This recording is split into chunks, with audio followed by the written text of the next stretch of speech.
InsyaAllah kita akan merujuk dalam satu perbahasan kitab karangan Al-Allamah Al-Habib Sa'ad Al-Hadrami di dalam membahaskan perihal 500 sunat-sunat solat dalam mazhab Imam Syafi'i.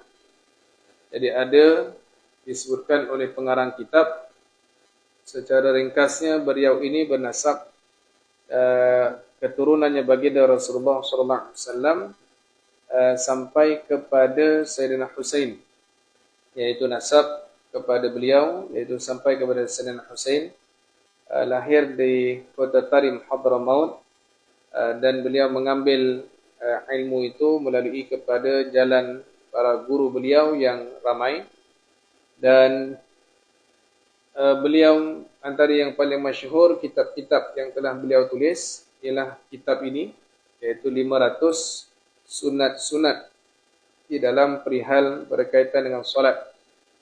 Dan beliau telah mengarang karangan kitab-kitab beliau hampir 50 buah kitab. Al-Qurannya ada, fiqhnya ada, tasawufnya ada, perubatannya ada, dan juga at-tawsiq, iaitu menimbulkan untuk rasa beribadat.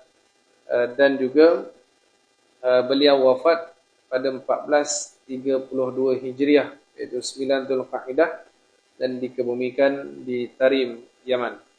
Jadi kita akan lihat satu persatu, dan kalau saya dapat bersama dengan tuan-tuan, kita akan sambunglah kitab ini sebagai rujukan asas untuk kita belajar, sama-sama belajar.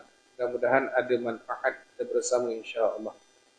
Jadi tuan-tuan, kita mulakan dalam bab yang pertama, iaitu sunat-sunat sebelum solat. Ini dia akan gabungkanlah, bermula sebelum solat sampailah kita habis solat. Zikirnya macam mana, solat sunat rawatibnya macam mana, diajar ataupun ditunjukkan di dalam kitab ini. Bismillahirrahmanirrahim. Qala al-muallif rahimahullahu ta'ala bihulumihi wa hurumihi fid daraini amin. Bismillahirrahmanirrahim. Sunanus salah lis-salatin sunan kathirah nadhkuru minha 500 sanah faqad wahiyah. Bagi salat itu terdapat sunat-sunat yang banyak. Kami hanya menyebutkan 500 sunat-sunat sahaja. 500 sahaja. Ini mana yang termampu untuk kita buat, itulah namanya nikmat di dalam ibadat salat. Jadi katanya apa? Kami hanya menyebut 500 sunat-sunat sahaja, iaitu yang pertama, sunat-sunat sebelum solat. Yang pertama, al-adhan, dan yang kedua, al-iqamah. Kata pengarang kitab, hukum adhan dan iqamah di sisi mazhab Imam Syafi'i ialah sunat muakkad pada solat Jumaat dan solat 5 waktu. Juga dikatakan azan ialah fardu kifayah pada solat Jumaat dan sunat pada solat fardu. Jadi membahaskan pertama dalam mazhab Imam Syafi'i, bahasa mudah kita tuan-tuan, azan ialah penentu untuk kita solat. Tapi kita faham azan kalau dah masuk waktu. Jadi katanya pengarang kitab, hukum azan ni sunat muakkad pada solat Jumaat dan 5 waktu. Maknanya tak boleh tidak, jangan ditinggalkan pada solat Jumaat dan solat 5 waktu. Dalam pada sudut yang lain, katanya azan ni sudut fardu kifayah. Jadi ada kata sebahagian ulama dalam mazhab Syafi'i kata muakkad ataupun fardu kifayah. Kifayah ni digabung dengan muakkad. Bahasanya gini, kalau satu kampung dia dituntut untuk melaksanakan azan. Kita ada satu kampung ni dijatuhkan hukumnya sunat muakkad, kampung tu mesti ada azan. Tapi jatuh kepada fardu kifayah kalau pelaksanaan azan tu dah berlaku. Maknanya kalau ada Bilal atau tak ada Bilal, tapi azan tu dibuat. Jadi kalau contoh Bilalnya tak datang, kemudian adalah kawan-kawan kita datang yang lambat, kemudian datang waktu tersebut tengok Bilal tak ada, waktu tu boleh azan ke tak? Azan. Sebab dia jadi jatuh fardu kifayah. Kalau ada seorang yang azan, yang lain satu kampung terselamat daripada dosa. Tapi kalau tak ada yang azan, maka akan jatuh apa? Hukum berdosa satu kampung. Jadi sebab tu penting kita memahami azan. Dia tak sebutlah cerita tentang hendaklah hukum azan suara sedap. Oh, tak ada. Suaranya macam mana pergi pun, asal sirah azan tu berlaku, maka dalam keadaan terbaik, kampung tu terselamat. Jadi dia dua-dua tuan-tuan, dia gabung. Kalau orang tanya azan ni macam mana hukumnya, hukumnya sunat muakkad, mesti buat. Tapi antara sunat muakkad yang semuanya ada, cukup seorang sahaja yang azan.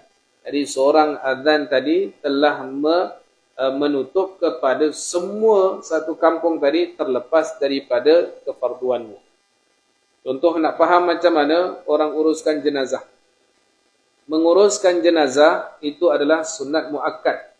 Maknanya mesti diselesaikan kefarduan hak muslim yang hidup kepada hak muslim yang telah meninggal dunia. Tapi oleh sebab ada satu orang yang memang boleh untuk uruskan, maka yang lain telah dilepaskan oleh Allah Subhanahu wa taala. Tapi kalau tak ada, dia kena cari. Kalau tak ada, kena cari sampailah selesai hukum fardu kifayah kepada pengurusan jenazah. Jadi hukum azan itu sama. Jadi maknanya azan dimendikkan kepada faedahnya begitu. Kalau tuan-tuan musafir dah sampai satu tempat, azannya dah selesai, solatnya pun dah selesai. Jadi hukumnya balik kepada apa? Yang tadi ni. Maknanya hukum azan sunat, hukum azan sunat muakkad dalam solat 5 waktu. Jadi nak solat, baru kita azan boleh tak? Boleh. Khalas. Dapatlah faedah dengan hukumnya azan. Baik. Dalam azan, itu diajar sunat-sunat iaitu terkait dengan azan. Kalau habis daripada azan, kita kan nyahut Allahu Akbar, Allahu Akbar, sebut Allahu Akbar sampai habis la ilaha illallah. Guru saya Al-Habib Ali Zainal Abidin Bakar Al-Hamid hafizahullah, beliau kata kalau azannya dah habis, maknanya kita ni jalan tengok-tengok azan dah habis, maka macam mana kita punya hak kepada azan tadi? Maka kita kena ulang balik azan tadi. Maknanya kita bacalah dia punya sebutan jawapan azan. Allahu Akbar, laju-laju. Allahu Akbar, syahadu la ilaha illallah, syahadu anna Rasulullah, syahadu Rasulullah, la haula wala quwwata illa billah, la haula wala quwwata illa billah. Azan diberikan jawapan kepada azan sebab nak dapatkan faedah doa setelah azan tu. Apa doa setelah azan tuan-tuan? Iaitu doanya Allahumma rabb hadhihi ad-da'wati tammah sampai akhir. Kemudian akan ditutup dengan Rabbighfirli wa liwalidayya, Rabbighfirli wa liwalidayya, Rabbighfirli wa liwalidayya, Rabbighfirli wa liwalidayya, Rabbighfirli wa liwalidayya. 5 kali. Bacanya 5 kali baru tutup warhamhuma kama rabbayani shaghir. Jadi ada dia punya faedah untuk tidak meninggalkan doa kepada kedua orang tua setelah daripada azan, dan itu yang dibuat oleh para ulama salafus salih. Kita pula azan itulah bercakap, azan itulah yang tengok siapa yang azan, komplain orang yang azan, macam-macam. Yang patut ditumbuhkan setelah dengar azan, jawab azan. Setelah dengar azan dan habis azannya disempurnakan, maka doa daripada waktu azan. Habis doa azan, kemudian ditutup dengan doa kedua orang tua. Rabbighfirli wa liwalidayya 5 kali, tutup dengan warhamhuma kama rabbayani shaghira. Selesai. Tapi oleh sebab kita ini memandang kepada nilai azan itu hanya sekadar azan, kita akan nampak ramai orang yang tak ambil berat berkaitan dengan. Yang sebab itu kata Imam Ali Zainal Abidin, beliau, aku kalau dengar azan, ada orang melihat kepada wajahnya Imam Ali Zainal Abidin itu mukanya merah. Dia orangnya kulit putih, mukanya merah dengan 2 keadaan. Satu, waktu dia wuduk. Habis wuduk, orang nampak muka kepada Imam Ali Zainal Abidin ini mukanya merah. Yang kedua, waktu azan. Habis azan, dia dengar, dia punya muka, ada dengar habis azan, mukanya Imam Ali Zainal Abidin akan merah. Orang tanya, kenapa wahai imam? Kata dia, aku ni ketika mana wuduk, aku ni menghadap kepada Allah. Aku takut dengan Allah. Azan macam mana? Aku risau kalau tak termampu nak jawab daripada panggilannya Allah. Oh. Jadi kan kalau eloknya kan cantik gitu kan. Kalau lepas ni, kita dengar azan, dengar sama-sama. Jawabnya sama-sama, doanya sama-sama. Supaya nilai sunnah dalam muqaddimah untuk kita menghadapi solat itu terbaik. Jadi itu yang pertama. Jadi kita clear, maknanya jelas bahawa azan sunat muakkad dan jadi fardu kifayah. Selesai kalau satu orang. Dia tak boleh lah satu kampung pergi azan. Satu kampung pergi azan tak semayang jawabnya. Jadi maknanya dia ambil daripada nilai perkara tersebut. Dan azan itu dilakukan ketika mana nak solat. Maknanya kalau dalam musafir, azan, masalah itu dibuat oleh guru-guru kita. Baik. Kemudian yang kedua berkaitan dengan al-iqamah. Iqamah ini disunatkan bagi lelaki dan juga disunatkan bagi wanita. Namun azan tidak disunatkan bagi wanita, melaungkan kerana azan ialah untuk memanggil orang yang belum hadir, yang memerlukan suara yang tinggi. Maka tidak sesuai dengan wanita kerana khawatir akan berlaku fitnah dengan suaranya. Walaupun dia ni qari'ah antarabangsa. Suara dia lagi sedap daripada Bilal Kampung Pok. Memang international punya. Memang kalau dengar tu, ya Allah nikmatnya dengar. Dia tetap tak boleh laungkan azan. Perempuan tak dibenarkan untuk laungkan azan. Iqamah, okey. Tapi jangan pula lepas ni iqamah perempuan ke depan, pas belakang. Tak. Dia nak kena faham segi hukumnya. Baik. Dan katanya iqamah pula untuk menggerakkan orang yang sudah hadir solat. Maka tidak mengapa jika wanita melaungkan untuk diri sendiri sesama jemaah wanita sahaja. Jadi kalau di sini maknanya wanita, kalau contoh majlisnya perempuan saja ada nak sembahyang, ya, iqamah itu menjadi kepada sunnah. Yang lelaki, ya tetap menjadi sunnah. Dan disebutkan lagi dalam Taqriratus Sadidah, azan sahaja disebutkan ni, mana lebih afdal antara azan dan iqamah. Jadi katanya azan sahaja lebih afdal dari iqamah mengikut pandangan Imam Ar-Ramli. Ni dalam susur jalur mazhab Imam Syafi'i ulama mutaakhirin. Bahasa mudahnya, tuan-tuan kalau nak pegang jalan Imam Syafi'i untuk dua orang ni, namanya tuan-tuan kena pegang malam ni. Imam Ibnu Hajar pertama, yang kedua Imam Ramli. Dua cabang ni semua jalur Imam Syafi'i. Tapi kalau bertembung di antara dua, Imam Ibnu Hajar dengan Imam Ramli, dirujuk dengan Imam Nawawi. Imam Nawawi ni dia special. Dia tak termasuk ulama mutaakhirin, tak termasuk ulama mutaqaddimin. Maknanya ulama awal Imam Syafi'i atau ulama akhir Imam Syafi'i. Tapi dia ulama yang special. Kalau masalah-masalah rujuknya akhir adalah Imam An-Nawawi. Jadi nak kena faham sudut. Katanya lebih afdal apa? Imam Ramli kata tak iqamah pun tak apa. Azan sempurna dah tu lah. Tapi Imam Ibnu Hajar kata dia apa? Azan dan iqamah diiringkan. Lebih afdal. Maknanya setelah azan, diiringi setelah itu adalah iqamah untuk perlaksanaan kepada solat. Jadi tuan-tuan, kita lihat bahagian pertama yang disentuh. Maknanya azan dan iqamah itu memberikan isyarat penting dan termasuk kepada sunnat. Jadi lepas ni, kita fokuskan kepada niat perlaksanaan azan dan iqamah itu adalah sunnat. Jangan cerita tentang itu tanggungjawab dia, itu tanggungjawab dia, itu tanggungjawab dia. Tak. Mana saat kita pernah sentuh qaryah, kalau tak hadir, kita sebagai orang yang bertanggungjawab, kalau kita azan waktu tersebut, fardu kifayah kampung tu selesai. Kan nikmat kalau kita berfikiran begitu kan. Tapi kita punya zaman hari ini, pemikiran kita akan mengatakan bahawa kenapa dia tak datang. Gitu. Sepatutnya kita letakkan dalam diri kita, dah masuk azan, dah masuk waktu solat ni, aku kena azan. Selesai. bab dia datang ke tak datang ke, itu cerita kedua. Tapi tengok kepada fokus apa yang sedang ataupun apa yang perlu dibuat pada waktu itu. Jadi dalam melihat kepada azan dan iqamah itu menjadi kepada satu peringatan yang besar. Sebab itu di zaman Nabi SAW, muadzin itu Nabi pilih orang-orang yang tertentu. Antaranya Bilal bin Rabah radhiyallahu an, antaranya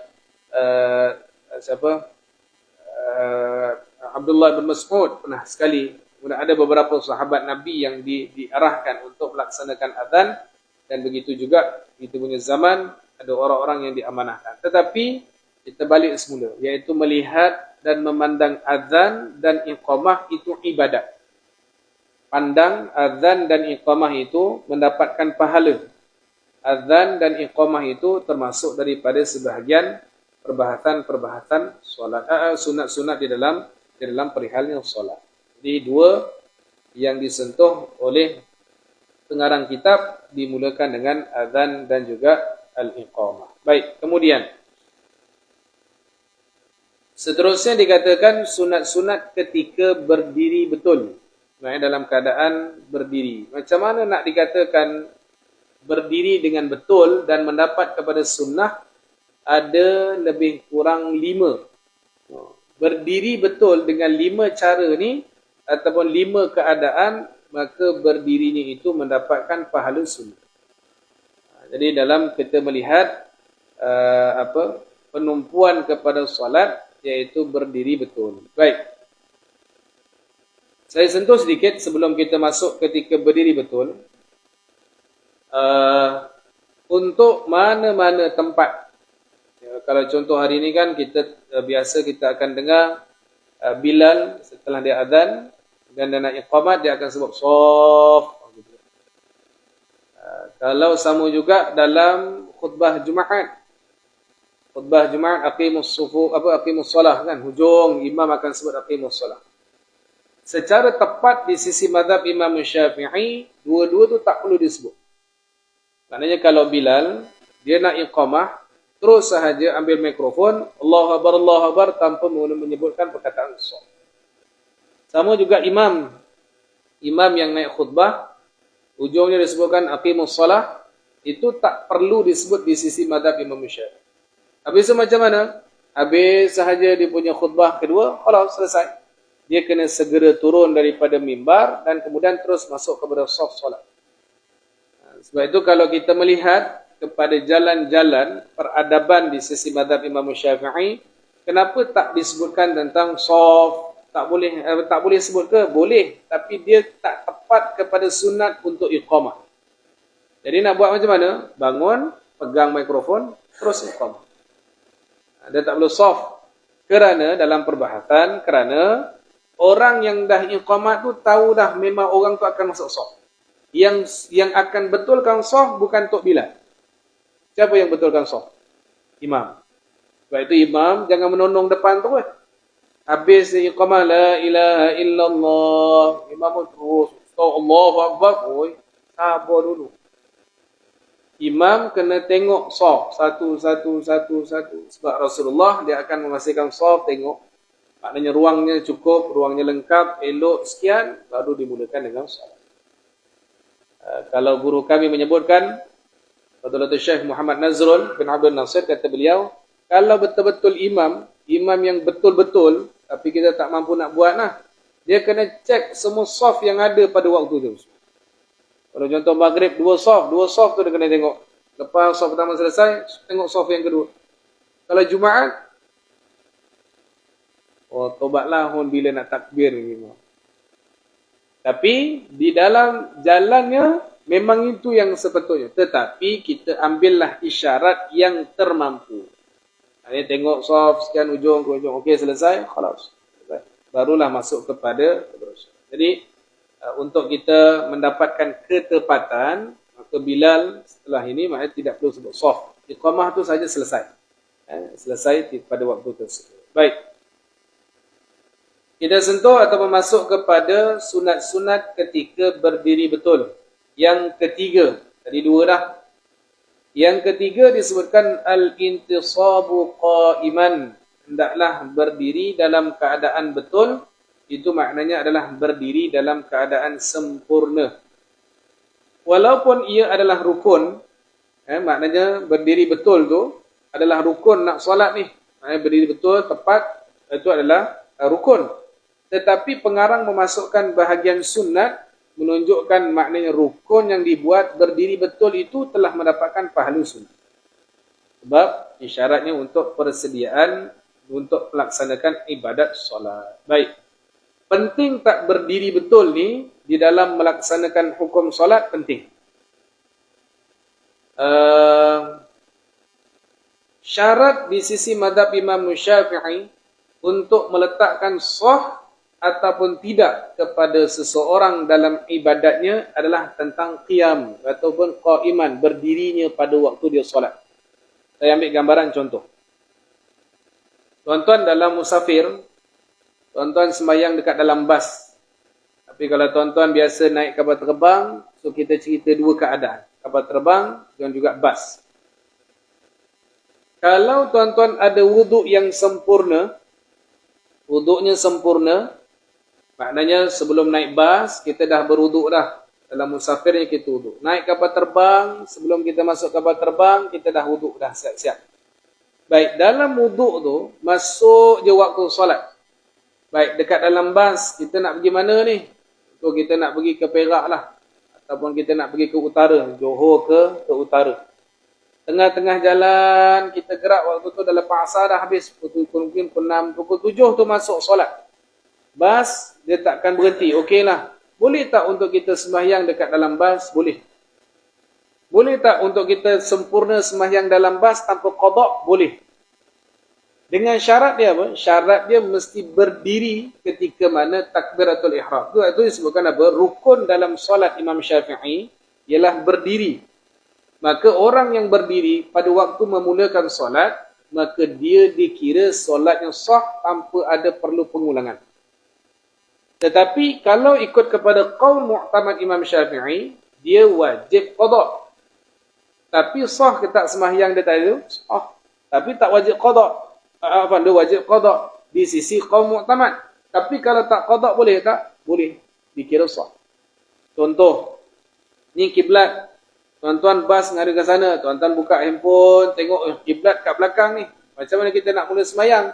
Maka tuan-tuan, kalau nak mulakan sembahyang, ambil sahaja isyarat kepada diri kita itu menghadap kiblat. Tuan-tuan, ni kerusi bas ni. Ni kerusi bas, kiblat dekat belakang. Tuan-tuan kena pusing dekat kiblat, pusing ke kiblat, takbir, masukkan niat, diri tegak, Allahu Akbar. Kemudian tuan-tuan pusing, masuk balik dalam keadaan tempat duduk, dan tuan-tuan duduk. Solatlah seperti biasa, iaitu dengan rukuk, sujud, sampailah tuan-tuan bangun. Kalau boleh bangun, bangun balik untuk rakaat kedua. Habis tu di kiblat tadi tu, dikira sah apabila pada takbir yang pertama tu sahaja. Itu penting. Jadi kalau tuan-tuan naik bas, tak ada isu kalau contoh driver tak nak berhenti. Isunya apa? Sebab kita nak ambil wuduk. Itu je. Jadi kalau selepas ni menjadi kepada amalan, kita tambah lagi. Isu dia apa? Boleh macam mana cara kita nak ada wuduk. Kemudian kalau kita nak terjaga wuduk kita, dalam keadaan kita tak payah buka kasut kita untuk kita berwuduk. Kan kalau kita pergi umrah kan, tuan-tuan tengok ada orang bawa spray kan. Spray basuhkan itu tuan-tuan kena belajar untuk dapatkan faedah. Macam mana nak dapatnya? Contoh gini. Orang yang musafir yang pendek. Musafir pendek ni maknanya musafir yang tak sampai 2 marhalah. Tak sampai 81 km, dia boleh untuk memakai khuf sehari semalam tanpa buka pun. Dan dia boleh berwuduk tanpa buka khuf ni. Baik, khuf ni apa? Khuf ni ialah satu lapisan ataupun satu kasut ataupun balutan yang terkait dengan kaki yang terbuat daripada sesuatu yang air tak akan mengalir di dekat dia. Contohnya apa? Dalam kitab sampaikan disebutkan kalau kita pakai kasut tu kaca. dibenarkan ke tak? Termasuk, itu khuf juga. Apa lagi? Kasut kulit, itu khuf. Apa lagi? Kasut yang tebal, dia punya kain dia. Kalau kita letak air, sapu air, dia tak sampai tembus. Itu khuf nama dia. Yang tak dikira khuf, apa dia? Stokin. Stokin bukan khuf. Stokin kalau kena air, automatik. Lagi-lagi kalau stokin yang perempuan yang nipis, itu automatik, bukan khuf. Walaupun disarung. Jadi syarat untuk khuf dibenarkan ialah dengan apa dia? Dengan air tak sampai mengalir. Masuk sampai kepada atau kasut yang kita pakai. Okey. Apa dia punya hikmah? Contoh kalau tuan-tuan pergi tu pakai kasut. Tuan-tuan pakai kasut. Tuan-tuan dengan syarat tuan-tuan keluar daripada rumah mesti berwuduk sempurna. Nak dapatkan faedah ni, tuan-tuan mesti keluar daripada rumah wuduknya sempurna. Maksudnya sempurna betul, muka 3 kali, tangan, kepala, telinga, kaki, khalas, selesai, tuan-tuan keluar rumah. Nak musafir ni? Okey.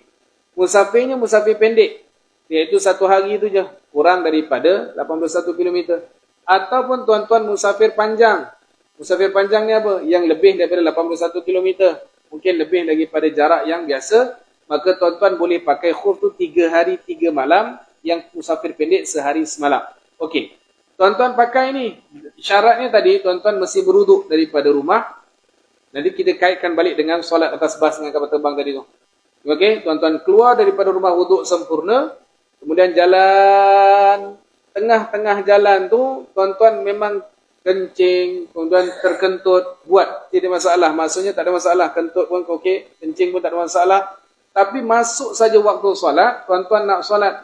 Di sini kelebihan orang yang pakai khuf. Apa dia?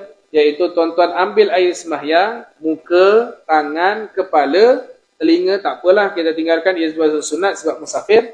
Tuan-tuan tak perlu buka pun kasut. Tapi tuan-tuan tadah air, kemudian sapu dekat atas. Contoh ni kakinya tuan-tuan, ni kaki tuan-tuan pakai, mana kasut kita pakai. Diambil air, kemudian diletakkan ada takungan air, disapu sekali, 1, 2, 3, tanpa membuka kasut. Dan senang ke tak selepas tu? Senang. Sebab sempurna tak ibadat wuduknya? Sempurna. Maka teruslah boleh solat pada waktu tersebut. Maknanya habis wuduk tadi, maka bangun menghadap kiblat, kemudian berpatah balik untuk kita selesaikan kita punya solat. Maka dalam itu nilai kepada pentingnya berdiri betul, termasuk kepada rukun dan termasuk kepada sunat di dalam solat. Sebab itu orang yang pakai kerusi, dia tak boleh, kita takkan boleh terima dia sembahyang terus duduk.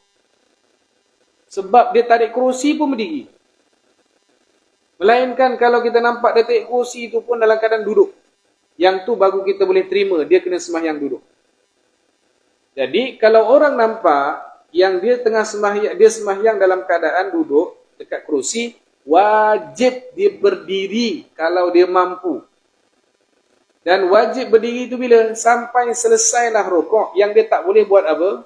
Dia tak boleh untuk duduk. Maksudnya dia tak boleh duduk antara duduk sujud saja. Sujud tu buat macam mana? Kalau ikut boleh, kalau ikutkan dia sujud, mesti sujud dekat lantai. Barulah duduk dekat kerusi masa duduk antara dua sujud. Tapi ada rukhsah, keringanan yang dibuat oleh para ulama. Kita sambung sikit. Saya minta izin untuk kita berikan laluan azan. Baik tuan-tuan, kita sambung berkaitan dengan al-intisabu qa'iman. Jadi terkait orang yang sedang duduk ataupun mengambil faedah untuk duduk di atas kerusi, dia mesti syarat, dia mesti berdiri pada takbiratul ihram. Maknanya pada awal solat dia mesti berdiri, dia tak boleh terus duduk. Dan kalau dia duduk maka solatnya tak sah. Sebab apa? Sebab kita cerita tadi, yang berdiri itu rukun di sisi mazhab Imam Syafi'i. Jadi, nak tak nak dia kena berdiri. Habis sudah tak larat. Contoh imam baca panjang. Baca panjang, cuma Jumaat je pun.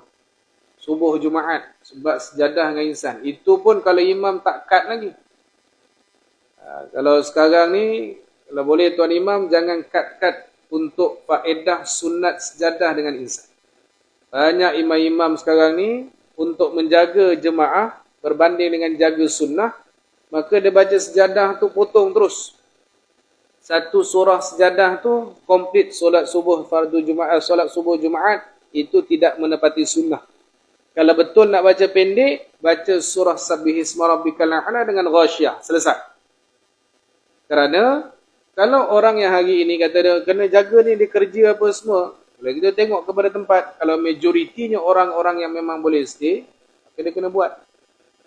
Ini guru-guru kami dah mula pesan, iaitu banyak tempat-tempat masjid yang besar lah, ataupun dikatakan masjid Jumaat lah. Jangan cut sejadah dengan insan, sejadah tu saja dibaca. Tak menepati pun sunnah. Lebih baik tak payah baca sejadah. Sebab sunnahnya apa? Sajadah dan insan.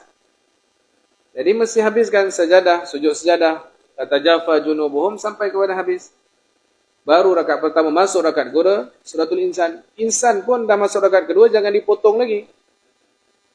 Biasanya sampai kepada apa? Salsabila itu. Habis, kemudian rukuk.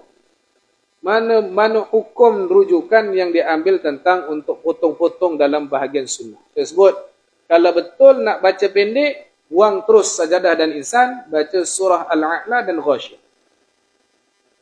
Habis itu ni jemaah nanti kalau baca panjang jemaah tak ramai. Oh, jangan cerita jemaah tak ramai dulu. Sunnahnya tak dijaga sebab tu jemaahnya tak ramai. Sunnah dan adab dalam perlaksanaan ibadat tu penting. Kalau contoh tuan-tuan Johor okey lagi masuk awal waktu tuan-tuan pukul 6 tu dah boleh 6.10 tak apa 6-5 minit dah boleh sembahyang. Tuan-tuan cuba teragi KL. Tak payah KL tuan-tuan Pening tu. Pukul berapa waktu subuh? Dah 6 lebih. Kalau contoh subuh, confirm memang dalam keadaan diorang akan terjejas dalam kerja. Tapi diorang berjalan baik. Ini penting dalam kita melihat perlaksanaan syiar dalam ibadat solat kita waktu tersebut. Baik. Jadi berdiri, itu kalau contoh dia tengah berdiri tak larat, barulah dia boleh duduk. Baik. Kalau dia rasa dia okey, waktu tu wajib balik berdiri semula. Dia tak boleh duduk terus, duduk tak. Wajib berdiri balik. Ini tuan-tuan kena pesan kepada sahabat-sahabat kita yang solat menggunakan kerusi.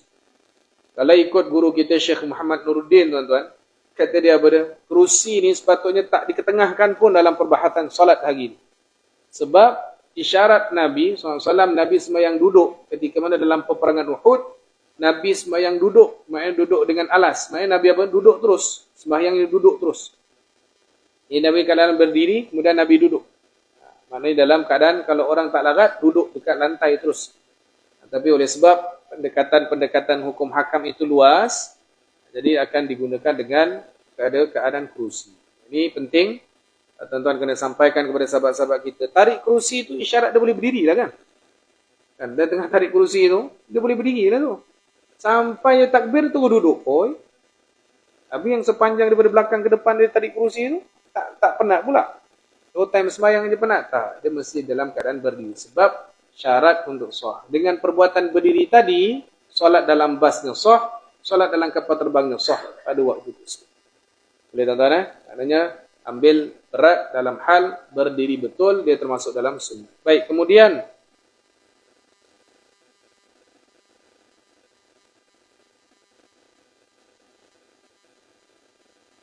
rokok, maksudnya dia masih dalam keadaan berdiri. Ya. Maksudnya dia tak boleh rokok dalam keadaan duduk.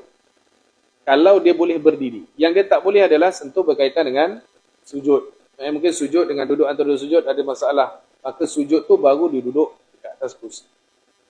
Untuk rokok sebab dia boleh berdiri. Kan? Begitu keadaan. Baik. Kemudian yang keempat, disebutkan adalah pada ayyufarrija baina qadamai, merenggangkan antara kedua kakinya. Makruh, kata pengarang kitab, makruh sekiranya menindihkan kaki antara satu dengan lain. Maksudnya dengan jarak lah. Makruh sampai dia bertindih. Maksudnya sampai bertindih kaki tu, mungkin rangai ke habit ke atau seumpamanya, maka mesti sunatnya untuk kita merenggangkan kita punya kedua kaki. So kita akan cakap apa? Lah ni biasa je aku buat. Biasa buat tu lah hari ni kita nak faham itu sunnah. Maksudnya dengan menjarakkan kita punya kaki dalam solat. Kemudian yang kelima, saya habiskan yang keenam, yang ketujuh, yang keenam. Yang kelima, renggangan itu sekadar sejengkal. Ayyakuna qadra shibrin. Iaitu sejengkal sahaja. Jangan besar sangat. Habis tu kalau contoh kita dah buat satu jengkal. sejengkal di sisi mazhab Syafi'i, habis tu member sebelah tu macam tak rapat sangat, kita rapatkan, bukan kita melebarkan kita punya kaki. Dan kalau tuan-tuan perasan hari ni, ramai orang-orang yang sibuk sembahyang besar kaki apa, lebar sangat. Tak, jarak untuknya sejengkal sahaja. Untuk menjaga saf, dia yang kena merapatkan apa safnya sebelah itu, merapatkan orang sebelah, bukan dia mengembangkan kakinya pada tersebut. Jadi hukumnya apa? Makruh. Dan kemudian yang keenam, hendaklah dia melihat kepada tempat sujud. Disebut dengan pada an-nadharu ila mawdi'is sujud, iaitu ketika mana berdiri, kemudian dalam keadaan diri kita tegak, kemudian merenggangkan kaki, kemudian sejengkal, itu semua sunat-sunat yang disusun, sampailah kita memulakan dengan apa dia? Melihat kepada tempat sujud. Katanya apa dia? Hendaklah sepanjang solat kita melihat tempat sujud, kecuali bila? Ketika menyebut kalimah illallah dalam tasyahud, maka hendaklah disunatkan melihat kepada jari telunjuk, tidak memandang ke atas, bawah, sesuatu di hadapan atau sekelilingnya, sekalipun di hadapan Kaabah. Jadi maknanya kalau kita solat, mesti tengok kepada tempat sujud, kecuali satu tempat, iaitu ketika mana asyhadu an la ilaha illallah, itu disunatkan untuk melihat tempat apa syahadah kalimah itu dilihat kepada jari. Habis tu tengoklah tempat sujud balik. Jangan dia tenung sampai fil alamin innaka hamidum macam jari tu. Kan? Asyhadu an la ilaha illallah, itu merenung namanya. Ada. Maknanya sunnahnya untuk illallah, jarinya naik. Kemudian habis selesai sambung balik melihat kepada tempat sujud. Okey tuan-tuan Tempat sujud. Sepakat dalam mazhab Imam Syafi'i diletakkan hendaklah melihat tempat sujud lebih afdal. Melihat Kaabah luar daripada sujud itu dapat rahmat. Kerana kita tak boleh meyakini tentang khusyuknya kita ketika mana kita solat menghadap Kaabah. Depan Kaabah kita ada siapa? Orang pelbagai. Dia akan mengganggu kepada kita punya khusyuk dalam solat. Kan sekejap dia tengok tengah-tengah sembahyang sunat, orang lalu, oh dia pakai ihram apa tu? Lah ni perempuan tadi macam aku jumpa tadi, aku dah habis tawaf, dia tak habis lagi. Dia akan macam-macam. Jadi kalau solat, kalau dalam keadaan tawaf, kalau dalam keadaan berada di depan Kaabah, sunatnya adalah melihat kepada tempat sujud. Dulu awal-awal saya berpegang dengan jemaah saya cakap tengok Kaabah dalam sembahyang. Sebab itu lebih tengok Kaabah tu rahmat sekian.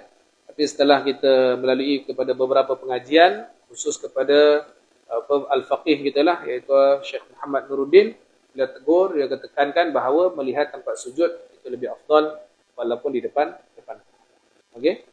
Boleh? Jadi insya-Allah andai kita bertemu pada masa akan datang, kita sambung yang ketujuh, iaitu berterusan memandang tempat sujud, menundukkan kepala sedikit. Nanti ada cerita tentang siwak, rida. Ni tok imam kita pakai kan, rida. Ini bukan itu bukan trademark tok imam. Kenapa ni? Tok imam ni. Bukan. Penceramah ni bukan. Rida ni menjadi salah satu sunnah. Kita jumpa pertemuan akan datang insya-Allah. Allahu a'lam bis-shawab. Jazakumullah khair jazak. Minta maaf ambil masa panjang. Terima kasih atas perhatian dan mudah-mudahan kita dalam keberkatan dan keridaan daripada Allah Subhanahu wa taala. Bismillahirrahmanirrahim. Allahumma 'allimna ma yanfa'una wanfa'na ma 'allamtana bi rahmatika ya arhamar rahimin. Sallallahu alaihi wasallam Muhammadin wa ala alihi wasallam. Alhamdulillahi rabbil alamin. Taqabbalallahu minna wa minkum wa 'afa minkum. Jazakumullah khair jazak. Assalamualaikum warahmatullahi wabarakatuh.